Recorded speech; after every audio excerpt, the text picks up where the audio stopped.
सूरज को जेल भिजवाने की कुटिल साजिश अब पूरी तरह रफ्तार पकड़ चुकी है और इस खतरनाक खेल के पीछे हैं गुलाब सिंह और बिंदी, एक ऐसी जोड़ी जो अपने मकसद को पूरा करने के लिए किसी भी हद तक जा सकती है। गुलाब सिंह की नज़र में अब सूरज सिर्फ उसका बेटा नहीं बल्कि एक दीवार बन चुका है। वह दीवार जो उसके लालच, सत्ता और काले इरादों के रास्ते में खड़ी है। जब तक सूरज मौजूद है, उसके घर और इज्जत पर कोई गलत नजर डालने की हिम्मत नहीं कर सकता। यही वजह है कि ईशा को वापस लाने की उसकी हर चाल बार बार नाकाम हो रही है।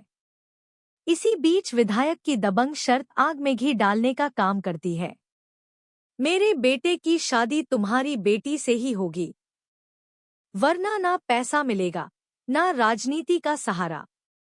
इस एक धमकी से गुलाब सिंह और बिंदी के दिमाग में एक खौफनाक साजिश जन्म लेती है।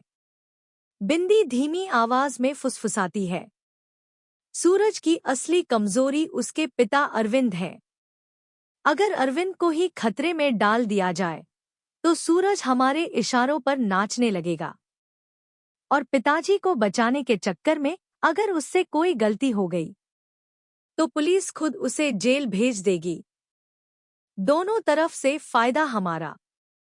गुलाब सिंह उसके चेहरे की ओर कुटिल मुस्कान उछालता है और कहता है, तो फिर खेल शुरू करो।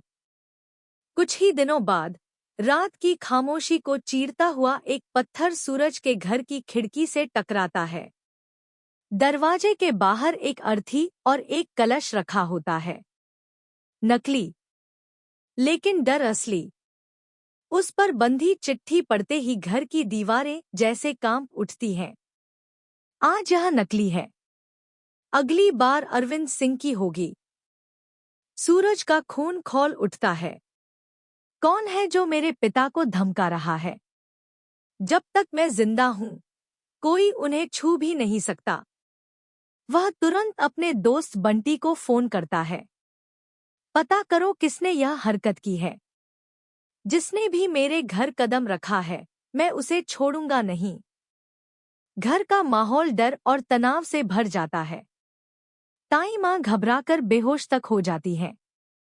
सूरज उन्हें संभालते हुए कहता है, कुछ नहीं होगा। जब तक मैं हूं, पापा पूरी तरह सुरक्षित है। लेकिन यही डर, यही तनाव, यही तो गुलाब सिंह और बिंदी की असली चाल थी। सूरज को मानसिक रूप से तोड़ना, उसकी नींद छीनना और उसे कोई गलत कदम उठाने पर मजबूर करना। अभी सूरज इस सदमे से उबर भी नहीं पाता कि उसके फोन पर एक मैसेज चमकता है, अगर बचा सकते हो तो बचा लो। और